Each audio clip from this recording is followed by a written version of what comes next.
The morning sun streamed through the curtains as I sat at the table sipping my coffee, the smell of toast and scrambled eggs filling the kitchen. It was supposed to be another ordinary day, the kind where the routine comforts you. My wife, Anna, was bustling around, setting plates and pouring juice for our son, Daniel.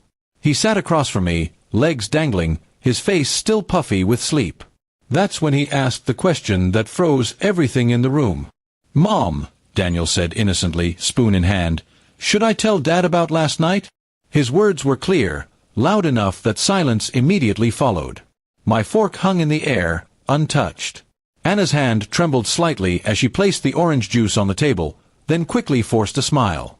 "What do you mean, sweetheart?" she asked, her voice oddly high-pitched, like she was trying too hard to sound casual. I could feel my pulse quicken, and the coffee suddenly tasted bitter.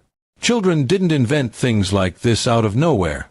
My eyes darted between them, searching for an explanation. Daniel shrugged. "You told me not to say anything, remember? But I think Dad should know."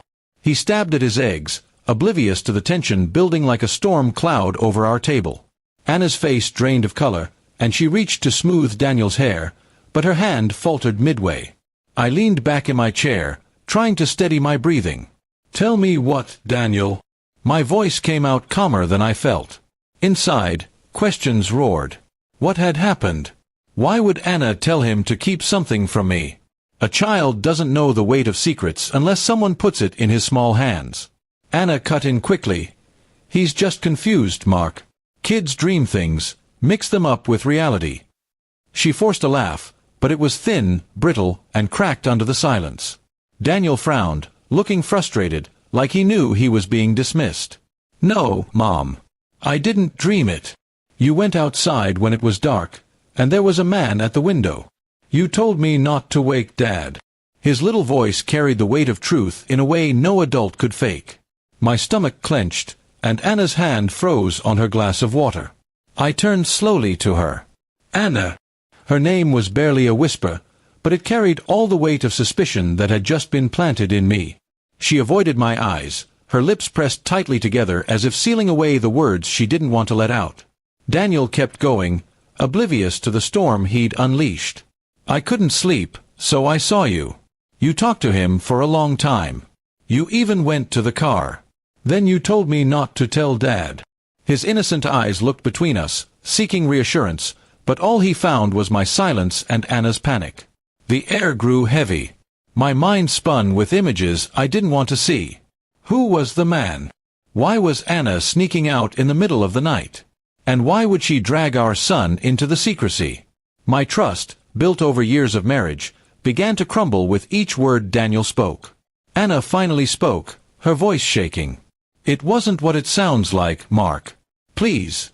But she stopped herself, glancing at Daniel, as if she couldn't say more with him present. The look in her eyes was a mixture of fear and pleading, but it only deepened the pit in my stomach. I pushed my chair back, the screech against the floor sharp and final. "We'll talk later," I said flatly, my gaze fixed on Anna. She tried to reach for my hand, but I pulled away, unable to mask the anger and betrayal rising in me. Breakfast was forgotten. The food on my plate grew cold as my mind burned. Daniel went quiet, sensing the tension he had stirred. He bowed his head, poking at his eggs.